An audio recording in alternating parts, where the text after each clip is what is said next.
L'accompagnante André Berkoff d'Agnès Bill. En France, on l'a dit dans l'émission d'Alexis Poulain, un enfant est agressé sexuellement toutes les 3 minutes. Alors pourquoi devient-on victime? Comment devient-on bourreau? Peut-on se libérer d'une relation toxique? On va en parler avec Anne Parillo, qui publie, André Berkoff, un roman puissant sur ce sujet, et avec Marie-Estelle Dupont, psychologue clinicienne, qui est auteure d'un livre sur les familles maltraitantes, André. Oui, le livre de Marie-Estelle Dupont, bouleversant aussi, s'appelle L'Antimère. On en a parlé ici. Alors, Anne Parillo ne la présente pas, comédienne, puis inoubliable en Nikita, elle était chez Catherine Breillat, Sexist Comedy, Terre promise d'Amos Gitaï. Et puis un roman qui a été très remarqué, très lu, très commenté, Les Abusés, paru chez Robert Laffont. Une passion très forte entre on peut dire un pervers narcissique et une femme victime d'inceste. Voilà un récit, d'ailleurs elle l'a dit elle-même, inspiré de son vécu quelque part. Et c'est assez terrible. Enfin, juste une phrase d'extrait de son livre. C'est une petite avec des habits de grande, une enfant à qui on ne demande pas son avis et qui obéit par peur d'être sanctionnée ou mal aimée. Sur le regard violet de tendresse, elle est devenue cette chose que l'on prend, une fleur en pot, un corps inanimé, désincarné, mort presque. Un corps que seule l'ivresse amoureuse peut raviver. De quoi est faite cette espèce d'amour qui l'obsède? Quel est l'empire qui s'exerce sur sa personne? La soulève vers des êtres indignes qui abuseront d'elle. Céline, voilà un livre bouleversant. Oui, un livre... 368 pages, André, un livre puissant, bouleversant. Il parle vraiment à tous ceux et à toutes celles qui ont été maltraités enfants. Alors pourquoi devient-on victime? On va en parler dans un instant sur Sud Radio, restez avec nous. Et si vous-même vous avez été victime, appelez-nous tout de suite au 0826 300 300. On vous donnera la parole dans un instant sur Sud Radio, juste avant 14h. À tout de suite. André Berkoff est en fait son papa, qui a abusé d'elle dès l'âge de 10 ans. Ce drame, Anne Parillo, l'héroïne de votre roman, Les Abusés, paru chez Robert Laffont, l'a aussi malheureusement vécu. Bonjour à vous et merci d'être avec nous en direct sur Sud Radio jusqu'à 14h. Bonjour. Alors dans ce livre, vous racontez une histoire bouleversante, une passion amoureuse entre un homme et une femme qui va virer au drame. Lui est un pervers narcissique, il la maltraite. Elle vit sous son emprise, elle est atteinte du syndrome de Stockholm sans le savoir. Elle agit comme on l'avait modelé, en fillette soumise au meurtre d'âme et au lavage de cerveau ayant besoin d'un tortionnaire à vie. Excusez-moi, je suis émue. C'est ce que vous écrivez. Anne Parillo. Et justement, qu'est-ce qui vous a amené à écrire, à formuler ça, Anne? Alors du coup, je vois Céline qui est ultra émue et ça va m'émouvoir aussi. Ça va être un studio où on va tous pleurer, non. Pourquoi j'ai écrit ça? Parce que j'avais besoin de décortiquer les mécaniques psychiques qui relient un bourreau à sa victime, d'essayer de comprendre qu'est-ce qui se passe dans la tête de celui qui fait le mal et qu'est-ce qui se passe dans la tête de celui qui le subit, et de comprendre effectivement comment on devient une victime, pourquoi on devient un bourreau, et que quand on essaye de se plonger dans ces phénomènes-là en détail, en profondeur, on s'aperçoit que c'est beaucoup plus complexe que les choses telles qu'elles peuvent être décrites ou dites ou même vécues, que les êtres humains sont vraiment ces machines d'une complexité hallucinante, puisqu'on est toutes issues de chaînes parentales les unes derrière les autres et qui transmettent directement ou pas, consciemment ou pas, des événements qui sont l'historique de nos histoires. Et je voulais apporter un point de vue différent, ou en tout cas un peu plus étudié, parce que je voulais essayer de démontrer que l'un comme l'autre, dès le plus jeune âge, le bourreau comme sa victime, sont deux âmes qu'on a broyées pratiquement à l'identique. Ce sont deux cas de figure dont l'affect a été déséquilibré dans l'enfance. Mais vous les renvoyez pas dos à dos quand même. Je ne les mets pas dos à dos, mais dans le livre, c'est vrai que c'est vraiment le parcours de l'un et de l'autre à parité, dans leur âme, dans leur cœur, dans leur psychologie, parce que c'était important moi, j'ai vraiment une âme d'avocate dans le sens où c'est ce que je voulais faire au départ et où je pense que c'est ce qui est vraiment inscrit dans ma chair.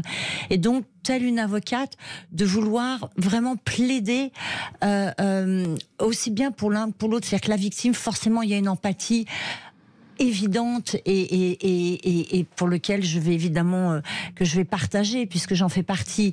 Mais dans le cas du bourreau, on a juste en général une condamnation et on n'essaye pas de comprendre pourquoi il existe en tant que bourreau, pourquoi il fait ces actes, parce qu'il y a encore une fois ce qu'on est et ce qu'on fait.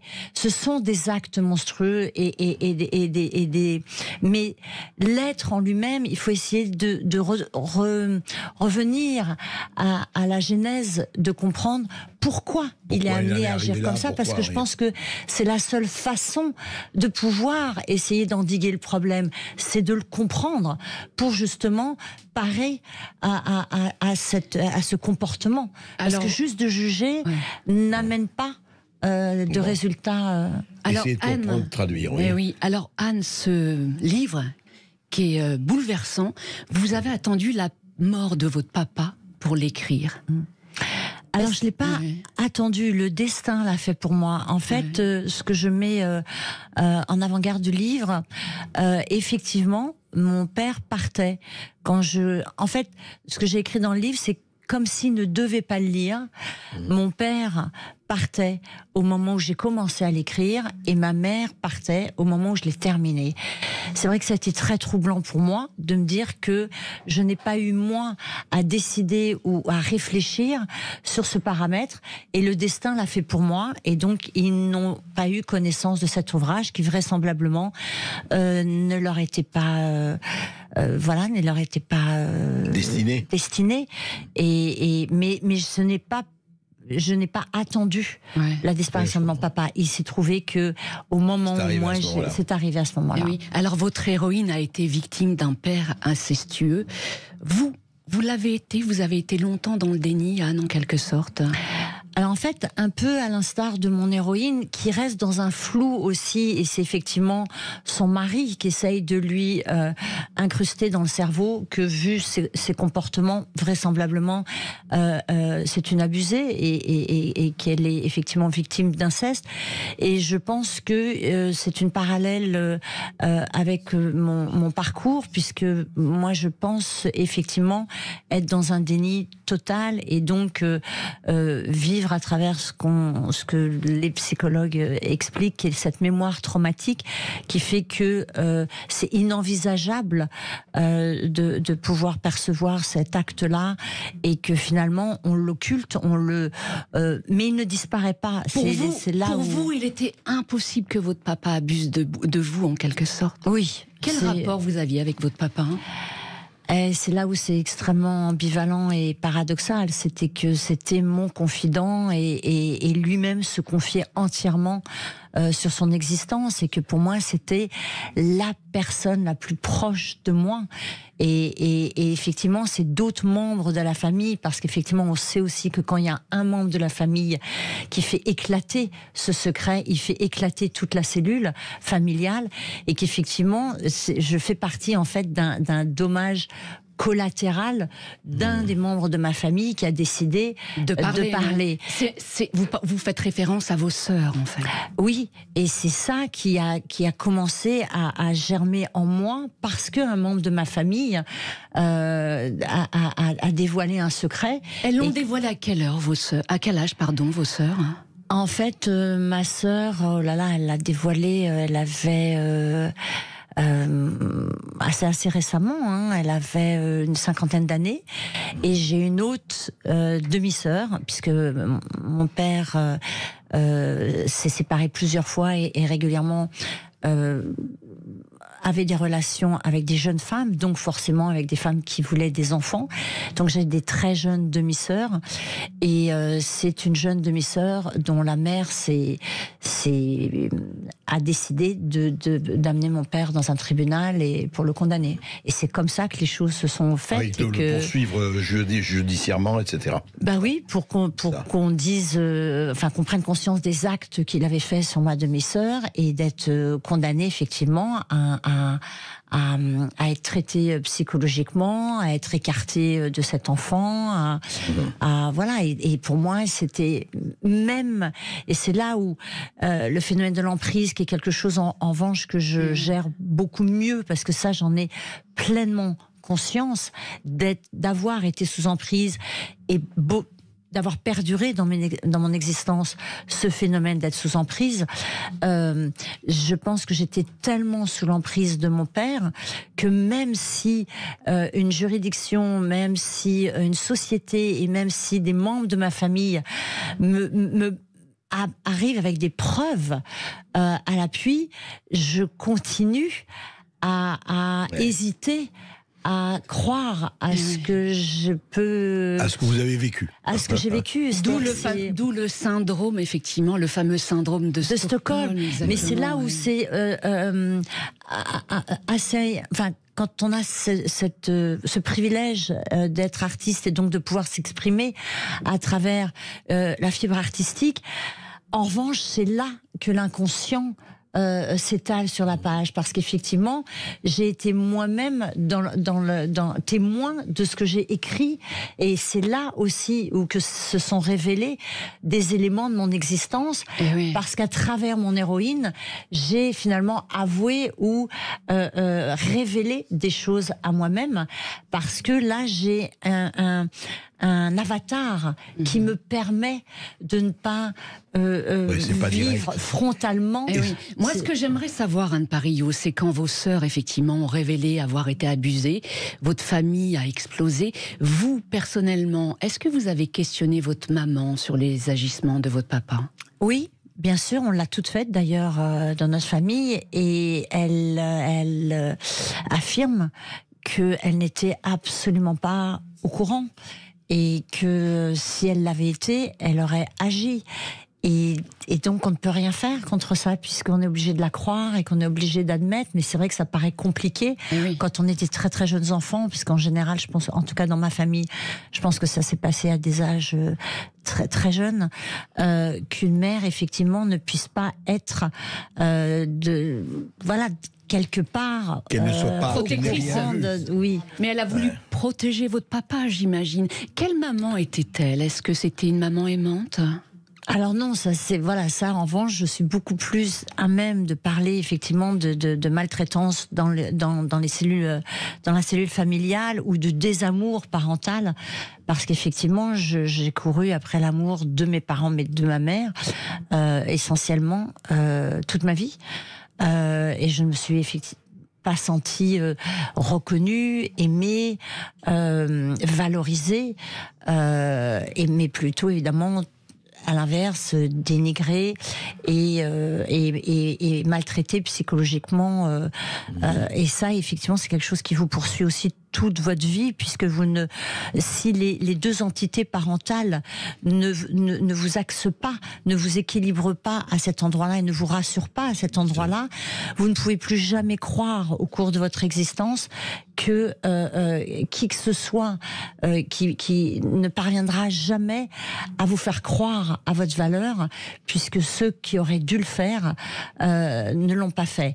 Et ça détruit un être humain profondément. Ça, c'est fondamental. Parce qu'effectivement, et je pense aussi que c'est ce qui crée aussi beaucoup, c'est ce qui existe beaucoup chez les artistes qui finalement ont besoin d'aller exister d'une autre manière et d'être reconnus d'une autre manière, parce que sinon ils sont dans un tel manque et dans un tel déséquilibre. Parce que l'amour en tant qu'artiste, en comédienne, ça compense ce que vous n'avez pas eu par ailleurs. Oui, vous êtes reconnu. Alors ça pense, reconnu au c'est bon des sens. pansement, malheureusement, Oui, ça ne guérit de rien. Ça ne remplace jamais, et on s'en aperçoit. C'est comme l'argent, qui finalement, les gens qui veulent de l'argent pour être heureux, et puis quand ils l'ont, ils s'aperçoivent qu'ils ne l'est pas. C'est exactement le même processus. C'est-à-dire qu'on pense que quand on va être aimé par un nombre considérable ou reconnu par une communauté de votre valeur, les choses vont s'arranger. Et en fait, c'est un sac troué. Ça ne répare jamais complètement. Ça soulage momentanément, provisoirement, mais du coup, c'est une addiction, puisque comme c'est provisoire, on recherche en permanence ce pansement pour se cautériser de cette douleur de ne penser qu'on n'est pas... qu'on n'existe pas en fait, oui. Ou qu'on n'est pas... Et ce qui est terrible dans votre histoire, Anne Parillaud, c'est que vous avez découvert que votre papa avait été lui-même abusé, enfant. Comment avez-vous découvert ça ? En fait, parce que je crois que je lui ai posé la question, parce qu'effectivement... vu que dans ma famille, il y avait donc ces plaintes et le fait qu'on qu'on le traitait en tant que pédophile et abuseur, quand il est tombé malade, j'ai voulu effectivement qu'il soit soigné à Paris, et la veille d'une opération qui pouvait lui être fatale, je lui ai parlé au téléphone, et pour la première fois, je lui ai dit: tu vas éventuellement peut-être partir demain. J'ai besoin que tu me dises si ce que disent mes sœurs est véritable. Il faut que tu me le dises, je ne te jugerai pas, mais j'ai besoin de le savoir pour moi, pour continuer dans mon avenir. Et il m'a donc c'est un être qui est quand même au bord de la mort, et on se dit, il n'a plus rien à perdre, il va me dire la vérité. Et il m'a affirmé que jamais, jamais, jamais il n'avait osé quoi que ce soit de ce style de comportement. Donc lui aussi était dans le déni. Et en revanche, il m'a dit: j'ai été violée à l'âge de 17 ans par un soldat américain qui était arrivé en France au moment de la libération, en fait, de la guerre mondiale. Et en fait, ça m'a confirmé aussi dans le comportement que j'ai par rapport aussi à ces individus-là. C'est-à-dire qu'effectivement, j'ai beaucoup de mal à juger, puisque je suis plus dans l'empathie, de me dire que parce qu'ils ont été brisés, parce qu'ils ont été abusés, effectivement, ils reproduisent et qu'ils n'ont pas été aidés par la suite, ils reproduisent des schémas, et qu'effectivement, quel est le personnage, la personne qui se lève le matin en disant: chouette, chouette, chouette, je suis pédophile, quel bonheur. C'est un drame qui tombe sur un individu, sur ses épaules, et avec lequel il va être obligé de gérer, et donc où il se soigne, mais pour ça, il faut déjà qu'il ait des êtres autour de lui qui lui fassent prendre conscience. Est-ce que ce jour-là, quand vous lui avez parlé à votre papa, est-ce qu'il vous a demandé pardon ? Ah non, pas du tout, puisqu'il se sent pas coupable. Ouais. Il a nié. Ah non, oui. mais juste un mot là-dessus, parce que mais même devant il les faut tribunaux. passer. Alors moi j'y étais pas, mais il a dit que c'était la folie de la mère de ma sœur, il a nié jusqu'au bout, lui. Oui, qui exagérait, bout, qui avait une jalousie auprès de sa fille. Enfin, il a trouvé des arguments qui pouvaient s'entendre, en fait, surtout quand on est sous emprise. C'est-à-dire que on accepte le fait de dire il peut y avoir des erreurs, on peut condamner juste un être. Mot, Anne, est-ce que quand même, juste vous pensez pas, et quand il vous a dit: j'ai été violé à 17 ans par un soldat américain, et après vous avoir dit non, il s'est rien passé, c'est pas vrai, rien, est-ce qu'il pouvait pas avoir inventé ce soldat américain et ce viol de 17 ans? Est-ce qu'il n'y aurait pas, il a menti là et il ne serait pas menti avant? Oui, mais tout est possible. Tout est possible. Tout est possible. Le fait est que j'ai quand encore une fois, quand vos parents ne vous ont pas aimé, ou en tout cas ne vous ont pas comme ce n'est pas envisageable dans l'esprit d'un enfant que votre parent, un des parents ne puisse pas vous aimer. Vous grandissez avec l'idée que c'est vous qui n'êtes pas aimable.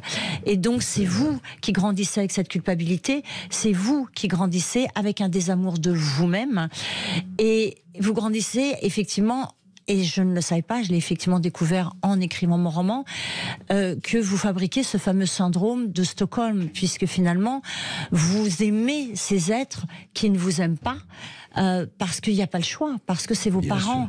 Et donc, pareil, ça perdure dans l'existence, puisque vous êtes habitué à aimer des êtres qui vous font du mal et à être attaché à ce genre d'individus. Et donc après, dans vos relations, ça détruit énormément les relations en général et les relations amoureuses, où vous reproduisez les phénomènes d'emprise et les phénomènes de syndrome de Stockholm ou autres. Et oui, Anne Parillaud, nous allons continuer à en parler dans un instant sur Sud Radio, car ces crimes, ces viols, ces incestes sont souvent des crimes transgénérationnels.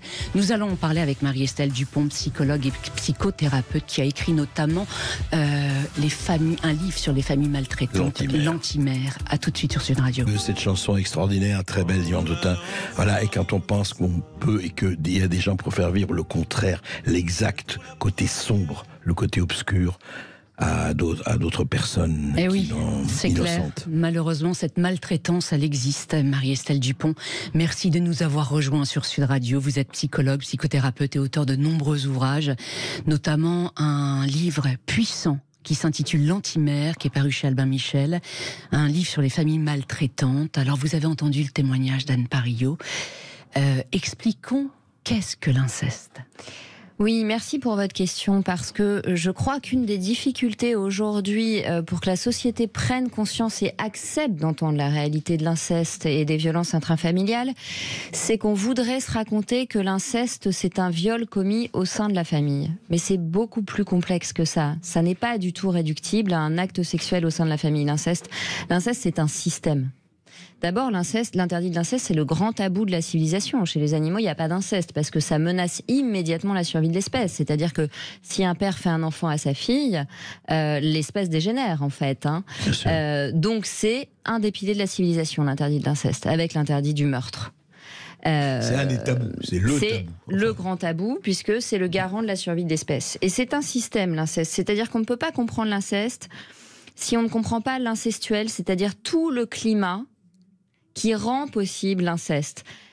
Quand Anne Parillaud décrivait tout à l'heure le fait que ce qui était trouble, ce qui était flou, c'est que ce père était son confident, ce père était proche, comment penser que ce père qui était si doux, si aimant, pouvait être par ailleurs un violeur, c'est précisément parce que dans l'inceste, toutes les places sont abolies, tous les repères sont abolis et que c'est un système et un climat qui va rendre possible le passage à l'acte. C'est-à-dire qu'on n'attire pas les mouches avec du vinaigre, pour le dire autrement, et que quand vous êtes victime d'inceste, vous êtes l'idole de votre abuseur. Tu es mon soleil, tu es ma confidente. D'ailleurs, dans l'Antimère, où moi je raconte mon histoire, où je n'ai pas été directement victime d'un inceste au sens d'une pénétration génitale, mais d'un système incestuel, où ma mère fait de moi son idole avant de me dire que je suis une merde. Et on est dans ce système d'emprise, où en fait toutes les places sont abolies, il n'y a plus de différence des générations.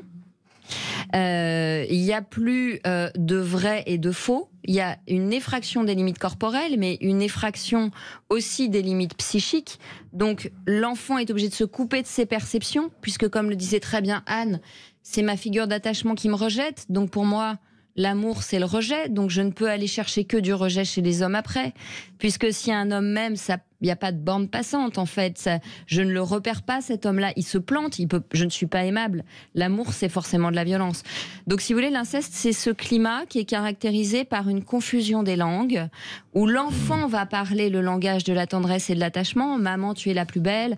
Papa, je t'épouserai quand je serai grande. Et ça, c'est le langage normal de l'Oedipe.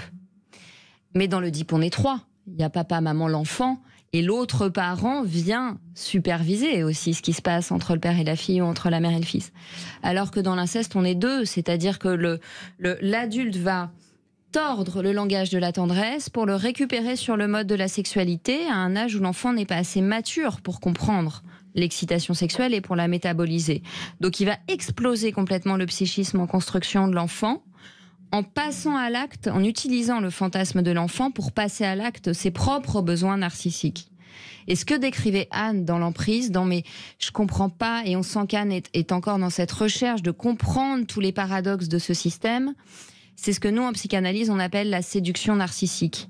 La séduction narcissique, c'est quand un parent ou un frère va jouer sur la séduction pour récupérer chez l'autre tout ce dont il a besoin pour combler ses propres vides et ses propres failles, en fait. Et donc, il vous vampirise. Et donc, vous ne pouvez pas échapper parce que votre existence est destinée, la victime sacrificielle est destinée à nourrir cet autre. Mais elle n'a pas d'existence si elle n'est pas en train... Moi, si je m'occupais pas de ma mère, j'avais le sentiment que j'étais morte quand j'étais enfant. C'est-à-dire, quand on est pris dans ces systèmes, si on ne nourrit pas notre bourreau, on a l'impression d'être mort. C'est pour ça que c'est très compliqué d'en sortir. Ah oui, c'est ça. Anne, vous le sentez comme ça? Vous l'avez senti comme ça, ouais. Non, mais là où c'est perturbant aussi, c'est effectivement cette confusion de repères. Pareil, continue en fait, puisque on est désaxé. Et ce désaxement entraîne effectivement une vulnérabilité qui nous entraîne à reproduire le schéma, puisque de toute façon, nous n'avons pas la clairvoyance pour justement avoir les repères. Ouais. On n'a pas les bonnes fondations, en fait. Donc, et c'est là, peut-être, une des choses les plus criminelles, c'est que le problème, c'est que c'est toute l'existence qui est totalement désaxée, que ça soit professionnellement, dans les relations et tout, puisque tout est en fonction de ce filtre et de nos faux repères. Oui. Mais alors, Marie-Estelle, c'est un écosystème. C'est dans le sens le plus horrible du terme, mais c'est un écosystème. C'est un écosystème qui est caractérisé. Oui, et ce qui est important aussi de préciser, c'est que c'est un crime souvent transgénérationnel. Donc souvent transgénérationnel, puisque très souvent, pour survivre au trauma, il y a une identification à l'agresseur, donc l'enfant abusé va devenir à son tour abuseur. Pas toujours, hein. Moi je crois à l'existence du mal pur, hein. C'est-à-dire que moi je crois fermement que le mal existe et qu'il y a un libre arbitre et que ma mère n'avait pas l'excuse de ce qu'elle avait vécu pour m'infliger ce qu'elle m'a infligé, et que toutes les maltraitances ne sont pas de pauvres enfants qui ont subi de la maltraitance. Il y a des gens qui jouissent de faire le mal et ils n'ont pas nécessairement été maltraités en amont, hein. La psychopathie existe, voilà. Toutefois, c'est très important de dire que l'inceste est un écosystème, et c'est un écosystème excluant. C'est-à-dire que, d'abord, pour en sortir, il faut sortir de l'amnésie traumatique. Donc il va falloir pouvoir se souvenir de quelque chose qui a peut-être commencé à une époque où on était bébé, donc on n'avait pas le langage pour engrammer des souvenirs. Un bébé qui a été abusé quand son père ou sa mère le changeait ne peut pas l'engrammer au niveau cortical. Donc il ne peut pas s'en souvenir, donc il ne peut pas le parler. Mais ça, c'est quand il est bébé. Quand il est tout bébé. Ouais. Mais il y a aussi des amnésies traumatiques... parce que parfois, malheureusement, dans l'inceste, moi j'ai une patiente que sa mère droguait au somnifère pour que son père puisse abuser d'elle sans qu'elle s'en souvienne. Donc elle s'en est souvenue très tardivement et elle a passé la première moitié de sa vie à côté d'elle, avec un trouble identitaire véritable. Enfin, elle donnait très bien le change, mais elle avait une partie de son identité et de son histoire qui lui manquait. Ouais. Qu'est-ce qui fait justement qu'un jour, moi ça m'a toujours interpellée, qu'est-ce qui fait qu'un jour les victimes sortent du déni? Et alors, juste un dernier mot, je crois que cette femme m'a résumé l'histoire de l'inceste. Elle m'a dit, mon père a utilisé mon amour contre moi pour que je ne lui échappe pas. C'est-à-dire que dans les familles abusives, dans les familles maltraitantes, dans les familles perverses, que fait le parent ? Ou le grand frère, hein, parfois, ou la grande sœur. On utilise l'amour de l'enfant qui est inconditionnel. C'est-à-dire qu'il faut quand même réaliser que le regard d'un enfant sur ses parents et ses frères et sœurs, c'est « vous êtes des héros, vous êtes tout pour moi, je vous aime infiniment. » Vous êtes le monde. Vous êtes tout mon monde. C'est terrible quand on devient mère, on se dit « mais j'ai un pouvoir beaucoup trop grand, je suis tout le monde de mes enfants en fait. » Et ses parents vont tordre ça, ils vont utiliser l'amour de l'enfant contre lui. Jusqu'à le pousser au suicide, parce que le problème c'est que la victime d'inceste, parfois dans certaines familles, quand elle parle, elle est à la fois la victime, mais elle est aussi la pièce à conviction qu'il faut éliminer, parce qu'elle rappelle à la famille la culpabilité. Donc on la fait passer pour folle, on l'interne en psychiatrie, on dit qu'elle est dans une secte, on la pousse au suicide, parce que sa simple existence est une condamnation du système familial. C'est pour ça que c'est très long de s'en sortir, parce qu'une fois qu'on est sorti de l'amnésie traumatique et du déni, il faut sortir de la honte, il faut sortir de la culpabilité, il faut sortir de la peur, et là il faut trouver des figures secourables qui vont vous dire oui, tu peux parler, et redonner des repères internes en fait entre le bien et le mal, parce que ça aussi ça a vacillé. Et puis on se retrouve dans un isolement finalement, puisque on était isolé sans le savoir de par les relations familiales désordonnées. Et après, si jamais on parle, on se retrouve de nouveau dans un isolement de tous ces êtres qui vous condamnent et qui disparaissent, puisque vous avez détruit une famille dysfonctionnelle soit, mais une famille quand même.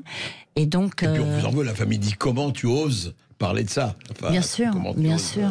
Et puis il est plus facile pour les amis de la famille qui réalisent qu'en fait ils allaient passer Noël et le réveillon chez des copains dont le père était pédophile, de rejeter la victime. Parce que finalement la victime elle est tellement habituée à mettre en doute ses propres perceptions que de toute façon si on la fait douter de ses perceptions elle va l'accepter, plutôt que de se sentir coupable de ne pas avoir vu la souffrance d'un enfant. Donc ça redouble l'isolement de la victime. Pas pour parler chaud, mais on l'a vu avec Camille Kouchner et la famille Lagrande, qu'à un moment donné, effectivement, c'est vraiment intéressant, parce que tout ce que vous décrivez toutes les deux, c'est ça. C'est comment, dans une famille respectable, bourgeoise, bien sous tout rapport, progressiste, de gauche, etc., donc généreuse, et ben voilà, il se passe ça. Ce qui est terrible dans... Oui, ou catho-tradi, ou c'est-à-dire qu'il n'y a pas de sociologie dans l'inceste. Moi, je ne crois pas à la sociologie de l'inceste. Il n'y a pas l'excuse de la précarité. Oui, il n'y a pas le statut social. Il y en a dans tous les milieux, avec cette caractéristique que l'enfant captivé, c'est-à-dire l'enfant fasciné naturellement par son parent, l'enfant captivé est un enfant captif, en fait. Mais comme vous l'avez dit tout à l'heure, un abusé peut devenir un abuseur et un abuseur un abusé. C'est-à-dire que là où c'est par exemple dans les relations de perversion narcissique, ce qui est aussi extrêmement complexe et troublant, c'est que c'est une question de pouvoir. C'est-à-dire au moment de la rencontre, il y en a un qui prend le pouvoir sur l'autre, qui est le puissant, mais ça ne veut pas dire que celui qui va être soumis dans cette relation ne sera pas l'abuseur d'une autre relation, parce qu'en fait, encore une fois, c'est issu de la même problématique. Et que donc ça peut s'inverser et on est toujours sur des rapports d'abus, que ça soit d'un côté ou de l'autre. Et que pour survivre, parfois la personne ne trouve que si elle n'est pas soignée, c'est l'identification à l'agresseur qui peut prendre le dessus. Ce serait intéressant d'entendre, je crois que nous avons Sophie qui nous appelle de Nouvelle-Aquitaine. Bonjour Sophie. Non, André, nous sommes obligés de faire malheureusement une pause publicitaire. Alors on donnera la parole tout à l'heure aux auditeurs. Mais alors Sophie, restez avec nous, et Catherine aussi. Exactement, on va vous donner la parole. On se retrouve après une toute petite pause. Dans un instant sur Sud Radio. À tout. Et oui, Emmanuel Béard, qui a été victime d'inceste à l'adolescence, a décidé de sortir du silence dans un documentaire vraiment poignant, André Berkoff, qui sera diffusé à 23h10 sur M6. Vraiment, je vous invite, chers auditeurs. Prochain, c'est ça. Ce dimanche, effectivement. Voilà, il y a d'autres victimes, plusieurs victimes qui témoignent dans ce documentaire, et nous allons donner tout de suite la parole à Catherine. Bonjour Catherine, vous nous appelez du Val d'Oise sur Sud Radio. Oui, bonjour. Oui, j'ai eu le privilège de participer et de témoigner dans un silence si bruyant. J'ai eu la chance de rencontrer Anastasia Mikova, il ne faut pas oublier, et certes Emmanuel Béard, bourré de sensibilité. Enfin, c'était bouleversant, c'était poignant, et en même temps une très belle aventure. Moi, on entend juste ma voix au début, mais en fin de compte, c'est symbolique, parce que à cause de l'inceste maternel, j'ai pas pu réaliser, m'épanouir dans ma vocation artistique de chanteuse. Et par rapport à ce que vous avez entendu de la part de Anne Parillaud, et par rapport, je ne sais pas si vous avez entendu l'émission, et par rapport à Marie-Estelle Dupont, est-ce que vous vous êtes senti en osmose, en communauté, en accord avec ce qu'elle disait ? Mais complètement, et puis concernée. Et puis j'ai 30 ans de psychanalyse lacanienne, c'est-à-dire que j'ai travaillé avec un psychanalyste lacanien, un seul. Donc c'était très stable, et durant une trentaine d'années, il a été obligé de quitter l'activité, si je puis m'exprimer ainsi, pour des raisons médicales. Mais j'ai une relation vraiment très privilégiée et fantastique, qui m'a apporté énormément. Et vous en êtes sortie aujourd'hui, Catherine ? Vous estimez en être sortie ? Écoutez, pour répondre brièvement, si vous voulez, à cette question, je peux vous dire, on ne guérit jamais.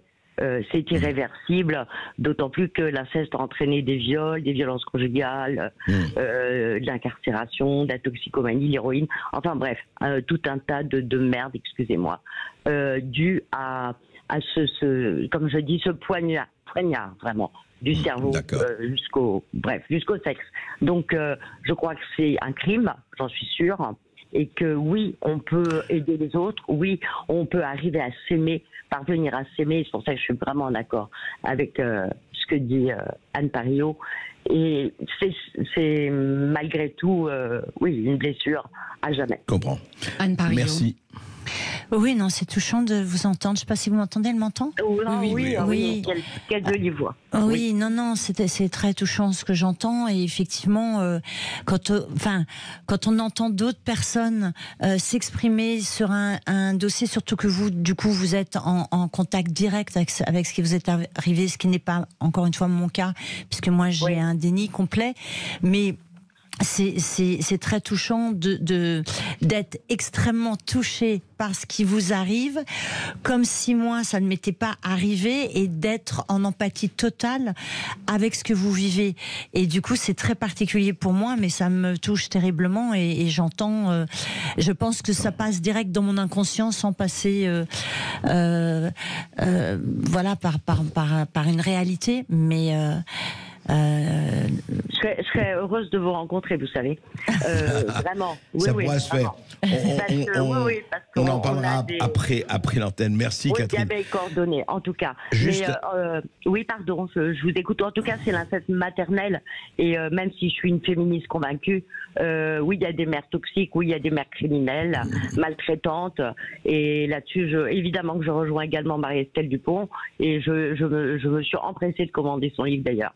Et voilà. Merci Catherine, merci de nous avoir appelés. Merci Catherine. Marie-Estelle Dupont, comment peut-on se reconstruire ? C'est très important, en fait, ce que dit Catherine en disant et l'inceste a entraîné des violences conjugales et de la toxico, et en fait ma vie m'a été volée et c'est parti dans tous les sens. C'est très important parce qu'elle décrit extrêmement bien à quel point dans ces familles, alors incestueuses bien sûr, mais plus largement incestuelles, maltraitantes, le développement de l'enfant, c'est un développement qui est centripète. Et ces familles-là sont centrifuges, c'est-à-dire qu'elles vont barrer la sortie à l'enfant. Moi, je dis bien dans le livre, mes frères ont réussi à s'enfuir, mais je sais pas comment, mais moi j'ai pas trouvé la porte de sortie, j'ai mis 30 ans à la trouver.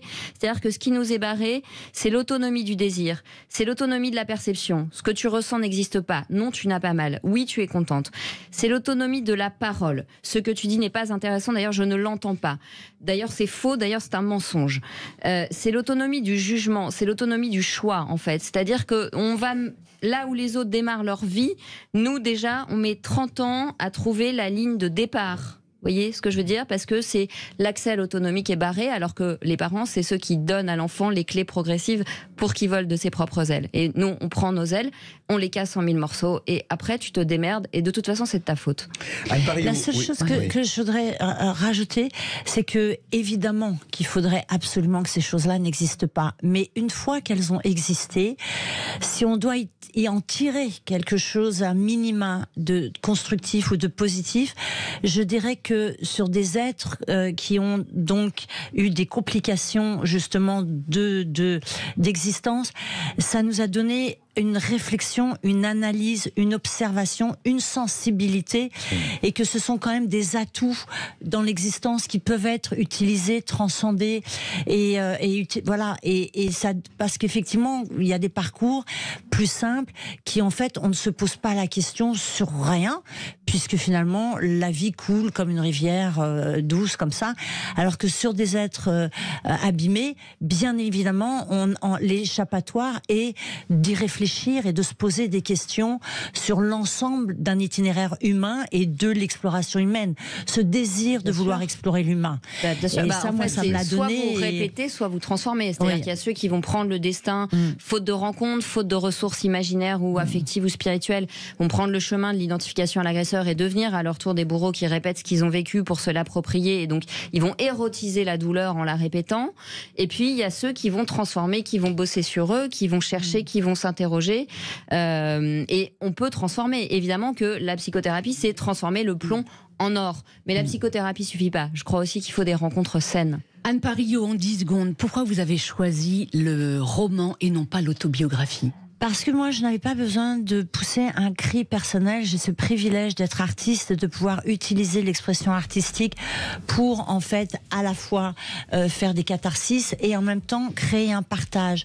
Parce que le roman permet de déployer les ailes d'un thème de manière beaucoup plus vaste, là où l'autobiographie ou le témoignage peut parfois tomber dans l'écueil de l'égocentrisme, et donc de ne pas permettre la liberté à l'auteur de dire tout ce qu'il a à dire sans tabou, et la liberté au lecteur de pouvoir se projeter, parce qu'il peut s'approprier une histoire qui n'appartient à personne, puisque ce n'est pas une autobiographie.